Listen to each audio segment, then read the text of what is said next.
All right, diving right in today. Yeah. We're looking at some really troubling events that just happened. The Mm. communal violence in Nagpur, Maharashtra. Right. In the past week, yeah. Around March 17th, 2025. Exactly. So, and I mean, what our sources are painting is really a picture of serious unrest. Yeah. I mean, arguably, probably the worst that the region has seen Yeah. in the last 3 decades.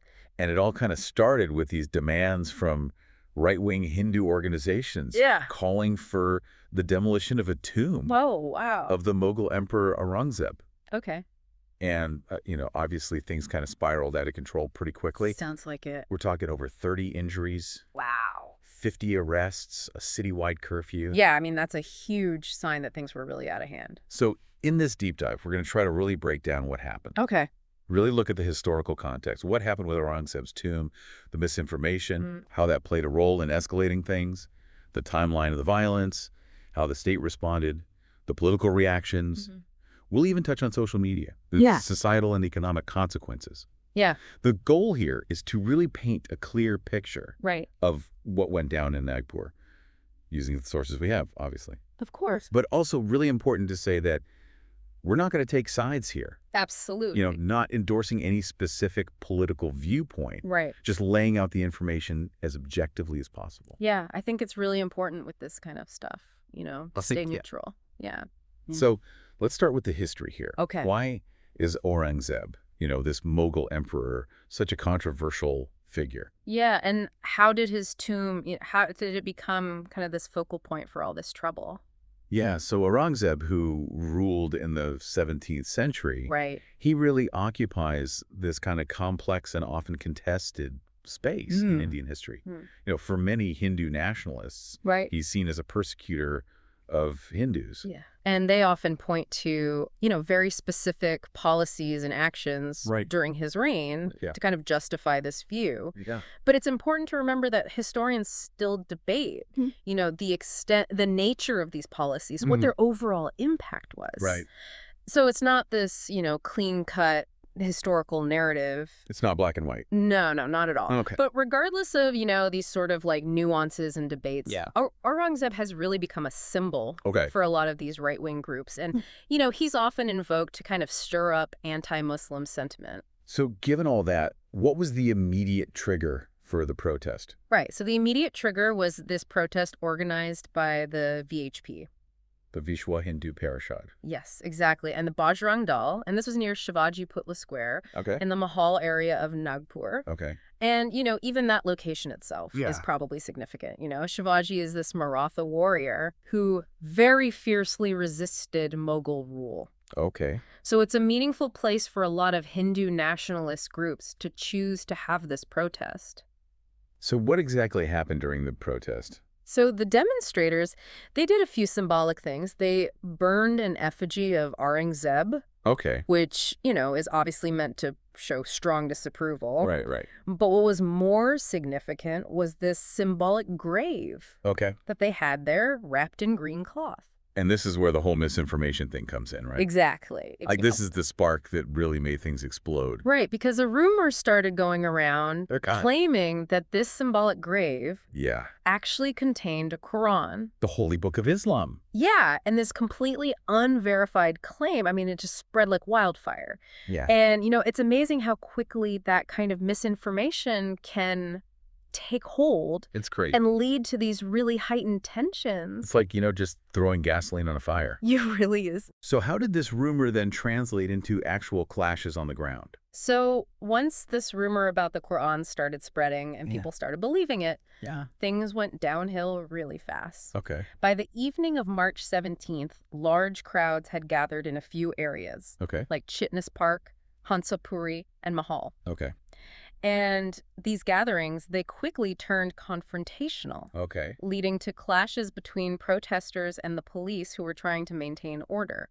And these clashes, they were more than just, people shouting at each other. Right, unfortunately, yeah. It got pretty violent. Yeah, the clashes involved stone pelting, both from protesters and reportedly some counter-protesters as well, targeting houses and vehicles. Okay. Then things escalated even further with arson. Okay. 2 earth movers. Wow. And 40 vehicles, including police vans, That's crazy. were set on fire. Yeah, I mean... Which just shows how intense things got. Yeah, 40 vehicles, that's a serious amount of damage. It really is. And then, of course, we have to talk about social media, because it seems like it played a pretty significant role in making things even worse. Yeah, I mean, social media definitely amplified the violence. Yeah. You had these inflammatory videos, messages calling for retaliation, Right. all spreading like crazy online. Yeah. Which bypasses all the traditional ways that we usually get information and news. Yeah, it's almost impossible to control. Exactly. It makes it so much harder for authorities to calm things down. So we've got the history, the trigger of the protest, the misinformation, social media fanning the flames. Yeah. Let's look at the actual violence on March 17th. Okay. What happened? So the protest turned really violent when a group of around 80 to 100 individuals directly attacked the police. Okay. And they weren't just pushing and shoving. Right. They were using stones and Molotov cocktails. Okay. Which shows a real intent to cause serious harm. Yeah, I mean, that sounds incredibly dangerous for the police who were there just trying to do their jobs. It was, yeah. What kind of injuries did they sustain? A number of officers were badly hurt, including 10 anti-riot commandos. Okay. 2 IPS officers. Indian Police Service officers. Yeah, exactly. Okay. And even 2 firefighters, and 1 police constable was critically wounded. That's awful. Yeah, it really shows you the risks those guys face trying to control things. So what did the authorities do to respond to all this violence? So the Nagpur Commissioner of Police, Dr. Ravinder Singhal, acted pretty quickly. Okay. By nightfall on March 17th, he'd imposed an indefinite curfew in the areas affected. Okay. And, banned all large gatherings. Like just trying to stop anything else from happening. Exactly, just to try and restore some order. And what did law enforcement do in the days after the violence? So in the following 72 hours, they registered 5 FIRs, first information reports, and arrested 69 individuals in connection with the violence. And it sounds like they were really using all the tools at their disposal. Yeah, they were looking through CCTV footage, and they've identified around 200 more suspects who they think were involved. So what about the state government? What did they do in response to all of this? The Maharashtra state government took things very seriously. Yeah. They sent 18 special police teams to Nagpur. Wow, 18, that's a lot. Yeah, and this included cybercrime experts. Right, because of social media's role. Exactly. They knew how important online activity was in all of this. Yeah. And a big part of what they were doing was tracking down the people who were responsible for inciting the violence. And trying to get a handle on the information spreading online. Yes, exactly. That was a huge priority. Okay. They said they got more than 50 inflammatory posts taken down to try and stop the spread of, the hate speech and misinformation. Yeah. And they even formally requested Facebook and YouTube to block around 230 profiles. Wow. That were believed to be linked to the violence. So this curfew, the indefinite curfew, what kind of impact did that have on people's daily lives? It had a big impact. Okay. I mean, the curfew lasted for 3 whole days. Wow. And schools, businesses, everything was shut down. Yeah. Which really disrupted a lot of people's livelihoods. Yeah. And it shows, just how costly this kind of unrest can be. Right. Absolutely. Not just in terms of property damage, but just the disruption to everyday life. Absolutely. All right, let's move on to the political reactions. Sounds like there are a lot of strong opinions flying around. Yeah, there were a lot of accusations. And as we talk about this, really important for us to remain neutral. Absolutely. Just present what the sources tell us. Yeah, just the facts. Okay, so what did Chief Minister Devendra Fadnavis say about what happened? So Fadnavis, who's also the Home Minister, he condemned the violence really strongly, called it a pre-planned conspiracy. And vowed to punish those responsible. Okay. But he later clarified that the police were still investigating whether or not it was orchestrated by certain groups. Okay, so they're not ruling that out, but they don't know for sure yet. Exactly. All right, what about Deputy Chief Minister Eknath Shinde? Shinde also condemned the violence. Okay. And he accused those involved in the protests of trying to destabilize Maharashtra. Okay. And he even invoked Chhatrapati Sambhaji Maharaj to kind of justify the government's crackdown. Okay, so using that historical figure to kind of give weight to their actions. Exactly. What about the opposition parties? What was their take on things? The opposition was really critical of the government's handling of it all. Okay. Uddhav Thackeray, the Shiv Sena UB chief, was pretty outspoken. Okay. He basically questioned how this violence could even happen in Nagpur, which is also the RSS headquarters under a double-engine BJP government. Meaning, the BJP is in power in both the state and central governments. Right. So he was questioning their competence, their ability to maintain order. Right. Then you have Congress MP Renuka Chowdhury. Okay. She submitted a notice in the Rajya Sabha. Which is the upper house of parliament, right? Yeah, exactly. Demanding a discussion on what she called a complete breakdown of communal harmony. Yeah. In Nagpur, she emphasized how rare this kind of riot was in the city. Okay. Saying nothing like this had happened in 300 years. Wow. All right. So pretty serious accusations from the opposition there. Yeah, they were not happy. What about within the BJP itself? How did they react?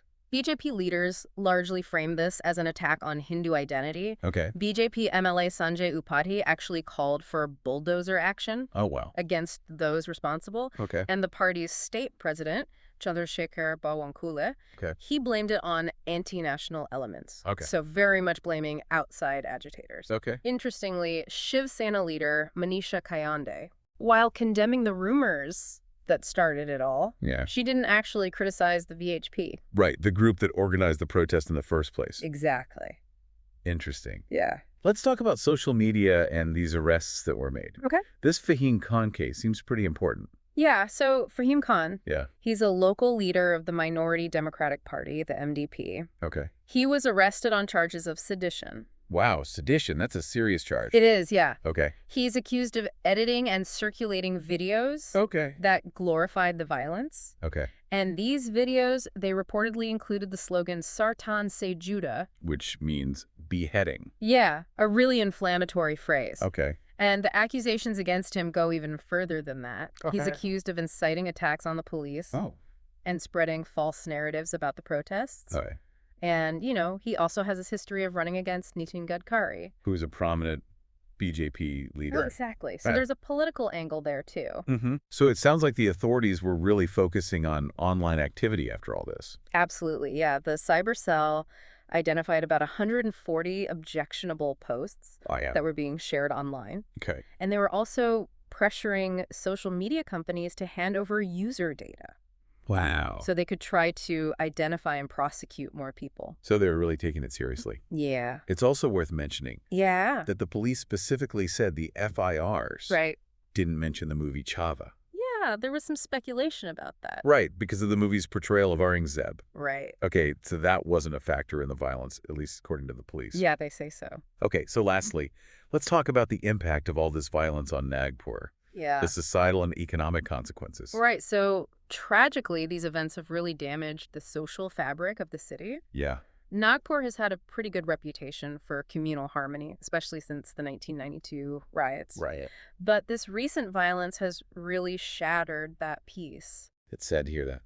Yeah, and people are reporting feelings of fear, mistrust. They're hesitant to go back to public spaces. Right, even after the curfew was lifted. Exactly. That's a sign that things are still pretty tense. Definitely. And the economic impact, that hasn't been felt equally across the city, has it?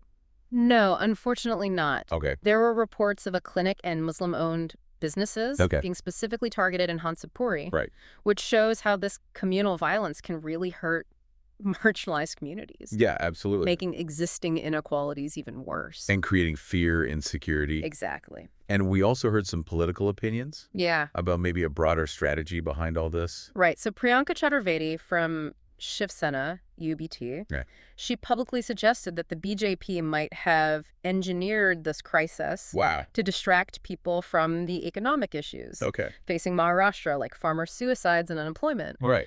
She also said that this violence could scare off investors and hurt Maharashtra's image. Okay, so that's obviously a political accusation. Yeah. But it does show how charged the atmosphere is. Absolutely. Okay, as we wrap up this deep dive, let's summarize what we've learned about this communal violence in Nagpur. All right, so what we've seen in Nagpur, it's a pretty stark warning about how dangerous things can get when you have historical grievances. political exploitation and misinformation all coming together. Right. It's like a perfect storm. It really is. And while the protest was the initial trigger, yeah, how quickly things escalated shows that there are deeper anxieties. Yeah. About identity and belonging. Okay. Especially in this polarized environment. Yeah. The government's response, the curfews, sedition charges, online surveillance, raises important questions about civil liberties and potential misuse of power. Yeah, that's a very important point. And ultimately, if we want to restore trust, prevent future violence, we have to address the root causes of this tension. Right. Which means depoliticizing history and stopping the spread of hate speech. Okay, so let's come back to that central question. Yeah. What does this tell us about India today? I think it highlights just how complex things are. Yeah. How historical narratives, political motivations, and misinformation can all shape events. In such powerful ways. Exactly. So for you, our listener, I think the question we have to ask ourselves is, how do we address these deep-seated communal issues and prevent historical grievances from being used for political gain, especially in this digital world? It's a huge challenge. It really is. But an important one to think about. Absolutely. Thanks for joining us on this deep dive. Yeah, thanks for having me. It was great to have you here. Appreciate it.